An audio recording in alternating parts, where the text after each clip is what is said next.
Hello എൻ്റെ കൂട്ടുകാരെ. അപ്പോൾ ഞാൻ ഹോളി ക്രോസ് ഹോസ്പിറ്റലിൽ നിന്ന് ഡിസ്ചാർജായി വീട്ടിലെത്തി, ഒന്ന് കുളിച്ച് ഫ്രഷായി. അപ്പോൾ സുഖമായിരിക്കുന്നു. ഇപ്പോൾ ഇത്തിരി സന്തോഷത്തിലാണ്. അപ്പോൾ എല്ലാവർക്കും വേണ്ടി ഞാൻ നന്ദി പറയുക. കാരണം എനിക്ക് വേണ്ടി പ്രാർത്ഥിച്ച, എനിക്ക് വേണ്ടി വിഷമിച്ച കുറച്ച് ആളുകളുണ്ട്.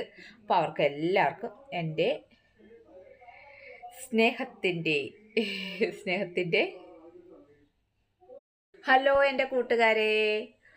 അപ്പോൾ ഞാൻ ഹോളി ക്രോസ് ഹോസ്പിറ്റലിൽ നിന്ന് ഡിസ്ചാർജായി വീട്ടിലെത്തി, ഒന്ന് കുളിച്ച് ഫ്രഷായി. അപ്പോൾ സുഖമായിരിക്കുന്നു. ഇപ്പോൾ ഇത്തിരി സന്തോഷത്തിലാണ്. അപ്പോൾ എല്ലാവർക്കും വേണ്ടി ഞാൻ നന്ദി പറയുക. കാരണം എനിക്ക് വേണ്ടി പ്രാർത്ഥിച്ച, എനിക്ക് വേണ്ടി വിഷമിച്ച കുറച്ച് ആളുകളുണ്ട്. അപ്പോൾ അവർക്ക് എല്ലാവർക്കും എൻ്റെ സ്നേഹത്തിൻ്റെ